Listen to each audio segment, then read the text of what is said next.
A Pradeep Kumar മുൻ MLA A Pradeep Kumar മുഖ്യമന്ത്രിയുടെ private secretary എന്ന സുപ്രധാനമായ വാർത്തയാണ് വരുന്നത്. വി അരുൺ ചേരുന്നു. അരുൺ, രാകേഷിന് പകരം ആര് എന്ന ചോദ്യത്തിലാണ് ഇപ്പോൾ പ്രദീപ് കുമാറിനെ നിയമിക്കുന്നത്. CPM രാഷ്ട്രീയ തീരുമാനമാണോ? എന്താണ് ഈ തീരുമാനത്തിന് പിന്നിൽ? സഹിത്ത് CPMന്റെ സംസ്ഥാന സമിതി അംഗങ്ങളാണ് സാധാരണ മുഖ്യമന്ത്രിമാരുടെ പ്രൈവറ്റ് സെക്രട്ടറി.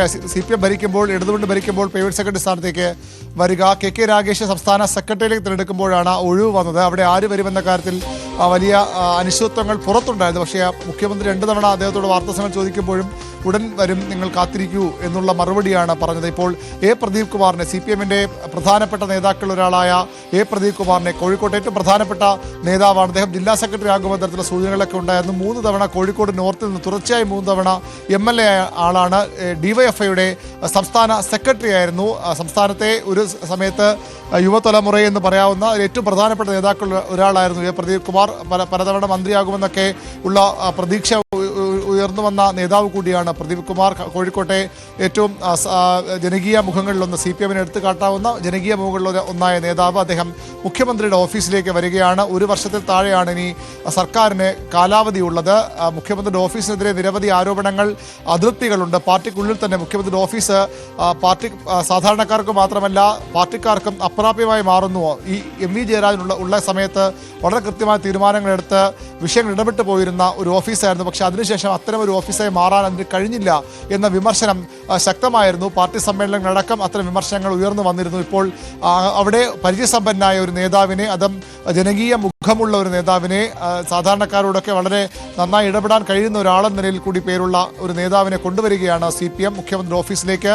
ഇനിയുള്ള മാസങ്ങൾ മാത്രമാണ് സർക്കാരിൻ്റെ കാലാവധി അവസാനിക്കാൻ ഉള്ളത്. അവിടെ വളരെ പ്രധാനപ്പെട്ട ഒരു പദവിയിലേക്ക് ഒരു CPMന്റെ സംസ്ഥാന സമിതി അംഗമായ വളരെ ജനകീയനായ ഒരു നേതാവ് വരുന്നു. അത് ഓഫീസിൽ മാറ്റമുണ്ടാക്കുമോ എന്നാണ് അറിയേണ്ടത്. മുഖ്യമന്ത്രി ഓഫീസിലെ ഇപ്പോഴത്തെ ബലാബലങ്ങളിൽ ഒരുപക്ഷെ മാറ്റമുണ്ടായേക്കാം. പൊളിറ്റിക്കൽ സെക്രട്ടറി സ്ഥാനത്ത് P ശശി തുടരുന്നു. അദ്ദേഹം കണ്ണൂരിൽ നേതാവാണ്. വീണ്ടും മലബാറിൽ നിന്ന് തന്നെ ഒരു നേതാവ് കൂടി മുഖ്യമന്ത്രി ഓഫീസിലേക്ക് വരുന്നു എന്നതുകൂടി പ്രധാനപ്പെട്ട കാര്യമാണ്. എ പ്രദീപ് കുമാർ ഒരു കാലത്ത് മുഖ്യമന്ത്രി പിണറായി വിജയനുമായെന്നും അല്ലെങ്കിൽ ആ ഒരു CPMലെ വിഭാഗീയത കാലത്തു നിന്നും അത്തരം ഒരു ഭാഗത്തോട് ചേർന്ന് നേതാവായിരുന്നില്ല പ്രദീപ് കുമാർ. പക്ഷേ അദ്ദേഹം പല പാർട്ടി നിലപാടനുസരിച്ച് മുന്നോട്ട് പോയൊരു നേതാവ് തന്നെയാണ്. ഒരിക്കലും പാർട്ടി വൃത്തങ്ങൾക്ക് പുറത്തു പോകാത്ത ഒരു നേതാവ്. അത്തരം ഒരാളെ വളരെ പ്രധാനപ്പെട്ട പദവിയിൽ മുഖ്യമന്ത്രി ഓഫീസിലേക്ക് നിയോഗിക്കുന്നു. അത് ഒരുപക്ഷെ കോഴിക്കോട്ടെ CPMന്റെ സംഘടനാ ബലാബലത്തിൽ അല്ലെങ്കിൽ സംഘടനാ സമവാക്യങ്ങളുണ്ടായ മാറ്റത്തിൻ്റെ ഭാഗമായി കൂടി കാണാം. കോഴിക്കോട് ജില്ല ഏറെക്കുറെ പൂർണ്ണമായും മുഹമ്മദ് റിയാസിൻ്റെ നേതൃത്വം ചുറ്റിപ്പറ്റി നിൽക്കുന്നു. അവിടെ ആ ഒരു ഭാഗത്തോട് കുറച്ചുകൂടി അടുപ്പം പുലർത്തുന്നു ഇപ്പോൾ പ്രദീപ് കുമാർ എന്ന വിലയിരുത്തൽ കൂടി വരുന്നുണ്ട്. ഏതായാലും പ്രദീപ് കുമാർ വളരെ പ്രധാനപ്പെട്ട ഒരു പദവിയിലേക്ക് വരുന്നു. CPMന്റെ ഏറ്റവും പ്രധാനപ്പെട്ട മുഖങ്ങളിലൊന്നായി കഴിഞ്ഞ വർഷങ്ങളിലൊക്കെ ഉയർത്തിക്കാട്ടപ്പെട്ട നേതാവാണ് അദ്ദേഹം. ഒരുപക്ഷെ മന്ത്രിയാകുമെന്ന് പ്രതീക്ഷയുണ്ടെന്ന്. അപ്പോഴാണ് ഈ 2 ടേം നിബന്ധന ശക്തമാക്കാൻ CPM തീരുമാനിച്ചത്. അങ്ങനെ 4ാം തവണ അദ്ദേഹത്തിന് മത്സരിക്കാൻ അവസരമില്ലാതെ പോയി. ഇതിനിടെ അദ്ദേഹം ലോക്സഭയിലേക്കും മറ്റും ലോക്സഭയിലേക്ക് മത്സരിച്ചിരുന്നു. ഒരു തവണ അദ്ദേഹം കോഴിക്കോട് ലോക്സഭാ മണ്ഡലത്തിൽ നിന്ന് മത്സരിച്ചിരുന്നു. പക്ഷേ വിജയിക്കാനായില്ല.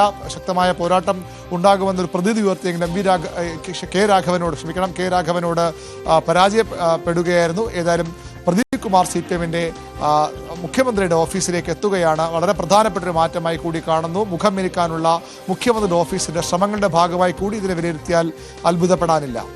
അരുണ, ഒരു കാര്യം കൂടി, തെരഞ്ഞെടുപ്പാണ് വരാനിരിക്കുന്നത്. ഒരുപക്ഷെ സർക്കാരിനും പാർട്ടിക്കുമൊക്കെ കൂടുതൽ ജനകീയ മുഖമുണ്ടാവണം എന്നതൊരു രാഷ്ട്രീയ തീരുമാനം കൂടിയാണല്ലോ. പ്രത്യേകിച്ച് സംസ്ഥാന സമ്മേളനമൊക്കെ കഴിഞ്ഞ് അത്തരമൊരു തീരുമാനത്തിലേക്ക് വന്നപ്പോൾ ഇതൊരു ഉചിതമായ രാഷ്ട്രീയ തീരുമാനം അങ്ങനെയാണോ CPM കേന്ദ്രങ്ങളുടെ വിലയിരുത്തൽ? CPM കേന്ദ്രങ്ങളുടെ പ്രതികരണം വരാനിരിക്കുന്നു. പക്ഷേ പ്രദീപ് കുമാറിനെതിരെ അത്ര എതിർപ്പുണ്ടാകാനിടയില്ല. അദ്ദേഹം ജില്ലാ സെക്രട്ടറി ആയേക്കുമെന്ന സൂചനകളും ഒക്കെ ഉണ്ടായിരുന്നു. കാരണം പാർലമെന്റ് രംഗത്ത് നിന്ന് സ്വാഭാവികമായി മാറി നിൽക്കുന്നു. അദ്ദേഹത്തെ പോലെ ഒരു പ്രധാനപ്പെട്ട നേതാവിൻ്റെ സേവനം അദ്ദേഹത്തെ പാർലമെന്റിലേക്ക് അയക്കാൻ CPM ശ്രമിച്ചു. പക്ഷേ അവിടെ ജനവിധി എതിരായി. അതുകൊണ്ട് തന്നെ അദ്ദേഹത്തിൻ്റെ സേവനം എങ്ങനെ ഉപയോഗപ്പെടുത്തുന്ന കാര്യത്തിൽ ചർച്ചകളുണ്ടായിരുന്നു. അതുകൊണ്ടാണ് ഇത്തവണ അദ്ദേഹം CPMന്റെ കോഴിക്കോട് ജില്ലാ സെക്രട്ടറി ആയേക്കുമെന്ന സൂചന ഉണ്ടെന്ന്. പക്ഷേ അവിടെ ഉണ്ടായില്ല. മെഹബൂബ് എന്നയാളെയാണ് അവിടെ CPM തിരഞ്ഞെടുത്തത്. അതുകൊണ്ട് അദ്ദേഹത്തിന് പകരം ഏത് പദവിയിലേക്ക് വരുമെന്ന കാര്യത്തിൽ വലിയ ചർച്ചകളുണ്ടായിരുന്നു. ഏതായാലും 3 തവണ കോഴിക്കോട് നോർത്തിൽ നിന്ന് വിജയിച്ച ആളാണ് അദ്ദേഹം. 2006-ലും 2011-ലും 2016-ലും 3 തവണ തുടർച്ചയായി MLA ആയ നേതാവാണ്. 4ാം ടൈമിൽ അദ്ദേഹത്തിന് അവസരം നിഷേധിക്കപ്പെട്ടു. CPM-ന്റെ തീരുമാനപ്രകാരം തന്നെയാണ്. 2 ടൈം നിബന്ധന വന്നതുകൊണ്ട് തന്നെയാണ്. അതിൽ മറ്റു ചില വ്യാഖ്യാനങ്ങളൊക്കെ ആ ഘട്ടത്തിൽ ഉയർന്നു വന്നതാണെങ്കിൽ എങ്കിലും പക്ഷേ ഇപ്പോൾ വളരെ പ്രധാനപ്പെട്ട പദവിയിലേക്ക് വരുമ്പോൾ തീർച്ചയായും അത് CPM നേതൃത്വം അല്ലെങ്കിൽ CPM അനുഭാവികൾക്കുമൊക്കെ ആഗ്രഹിക്കുന്ന ഒരു പേര് തന്നെയാകും പ്രദീപ് കുമാറിൻ്റെതെന്നാണ് നമുക്ക് പറയാൻ കഴിയുന്നത്. കാരണം അത്രയധികം CPM അണികൾക്കിടയിൽ സ്വാധീനമുള്ള അല്ലെങ്കിൽ അത്രയധികം സ്വീകാര്യതയുള്ള നേതാവാണ്. പ്രത്യേകിച്ചും DYFI സംഘടനാ രംഗത്ത് വന്ന ആളുകളുമൊക്കെ ആ രീതിയിൽ പ്രദീപ് കുമാറിനെ ബഹുമാനത്തോടും സ്നേഹത്തോടും കൂടെ കാണുന്നയാളാണ്. CPM-ന്റെ അണികൾക്കൊരു ഏറ്റവും സ്വീകാര്യ പേരുകളിലൊന്നായി ഇത് മാറുമെന്ന് നമുക്ക് ഈ ഘട്ടത്തിൽ പ്രതീക്ഷിക്കാം. എങ്ങനെയാണ് ഒരു ഭരണാധികാരി നില അദ്ദേഹം മാറാൻ പോകുന്നത്? മുഖ്യമന്ത്രിയുടെ ഓഫീസിലെ ഏറ്റവും നിർണായകമായ ഒരു പദവിയിലേക്ക് വരുമ്പോൾ എങ്ങനെയാണ് ആ ഓഫീസ് അദ്ദേഹം കൈകാര്യം ചെയ്യാൻ പോകുന്നത്? MV ജയരാജൻ കയ്യടി നേടിയ ഒരു പദവിയാണ്. പൊതുവിൽ എല്ലാവരുമായി ഇടപെടുകയും ഒക്കെ ചെയ്യുമ്പോൾ ആ ഒരു നല്ല രീതിയിൽ ഓഫീസ് കൊണ്ടുപോയെന്ന പേര് MV ജയരാജന് ഉണ്ടായിരുന്നു. ആ പദവിയിലേക്ക് കൂടി ഇദ്ദേഹം വരുമ്പോൾ എങ്ങനെയാണ് അത് സ്വീകരിക്കപ്പെടുക എന്നറിയേണ്ടത്. എങ്ങനെയാണ് അദ്ദേഹം പെർഫോം ചെയ്യാൻ പോകുന്നത് എന്നതിന് ഏറ്റവും പ്രധാനമായി വരിക. ഏറ്റവും നിർണായകമായ ഒരു ഘട്ടത്തിലാണ് പ്രദീപ് കുമാർ ഈ പദവിയിൽ വരുന്നതാണ് ഏറ്റവും ശ്രദ്ധിക്കേണ്ട കാര്യം. കാരണം നിയമസഭാ തെരഞ്ഞെടുപ്പിന് മാസങ്ങൾ മാത്രം ബാക്കിയുള്ളപ്പോൾ മുഖ്യമന്ത്രിയുടെ ഓഫീസിൽ ഒരു മുഖം മെച്ചപ്പെടുത്തൽ നടപടിയായി കൂടി ഇതിനെ കാണേണ്ടതുണ്ട്. അത് എങ്ങനെ പെർഫോം ചെയ്യുമെന്നനുസരിച്ചിരിക്കും പ്രദീപ് കുമാറിന്റെ തുടർ രാഷ്ട്രീയ ഭാവി എന്നതുകൂടി നമുക്ക് ഈ ഘട്ടത്തിൽ പറഞ്ഞു പോകണം. അവരുടെ ഒരു കാര്യം കൂടി, ആരാവണം പ്രൈവറ്റ് സെക്രട്ടറി എന്നത് മുഖ്യമന്ത്രിയുടെ ചോയ്സാണ്, തർക്കമില്ല. പക്ഷേ CPM ഭരിക്കുമ്പോൾ പാർട്ടിക്ക് ഇക്കാര്യത്തിൽ നിർണായകമായ ഇടപെടൽ ഉണ്ടാവാറുണ്ടല്ലോ. ഇക്കാര്യം പാർട്ടി അംഗീകരിച്ച് തരില്ലെങ്കിൽ കൂടിയും ഈ പ്രൈവറ്റ് സെക്രട്ടറിയുടെ നിയമനത്തിൽ CPM-ന്റെ ഒരു രാഷ്ട്രീയ തീരുമാനം അല്ലെങ്കിൽ പാർട്ടിയിൽ നടന്ന ചർച്ചയുടെ ഒരു തുടർച്ച അങ്ങനെ കരുതണോ? തീർച്ചയായിട്ടും മുഖ്യമന്ത്രിയുടെ താല്പര്യം തന്നെയാകും അതിൻ്റെ അന്തിമ ഫലം അല്ലെങ്കിൽ അന്തിമ വാക്ക് മുഖ്യമന്ത്രി തന്നെയാകും. പക്ഷേ CPM-ന്റെ ഒരു തീരുമാനം കൂടി സ്വാഭാവികം ഉണ്ടാകണം. കാരണം സംസ്ഥാന സമിതി അംഗമാണ്, പാർട്ടിയുടെ അറിവോടുകൂടിയാകാം. ഒരുപക്ഷെ ഇന്നലത്തെ സംസ്ഥാന സെക്രട്ടേറിയറ്റിലൊക്കെ ഈ തീരുമാനം വന്നതാകാം, അല്ലെങ്കിൽ അങ്ങനെ ഒരു നിർദ്ദേശം വന്നതാകാം. CPM-ന്റെ പാർട്ടി തീരുമാനം തന്നെയാണ്.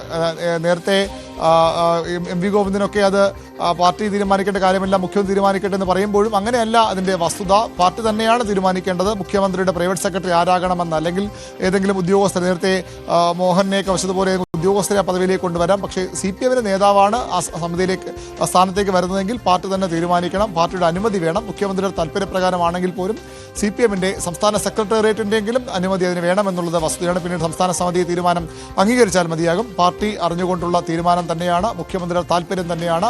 മുഖ്യമന്ത്രിയുടെ താല്പര്യത്തിന് വിരുദ്ധമായ ഒരു തീരുമാനം അവിടെ നിന്ന് അദ്ദേഹത്തിൻ്റെ ഓഫീസിലേക്ക് വരില്ല.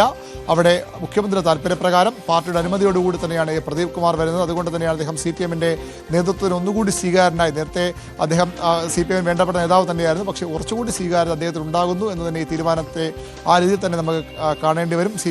പ്രദീപ് കുമാറിൻ്റെ കരിയർ ഗ്രാഫിൻ്റെയും ഒരു വളർച്ചാ ഘട്ടമായി തന്നെ ഇതിനെ വിലയിരുത്തേണ്ടി വരും.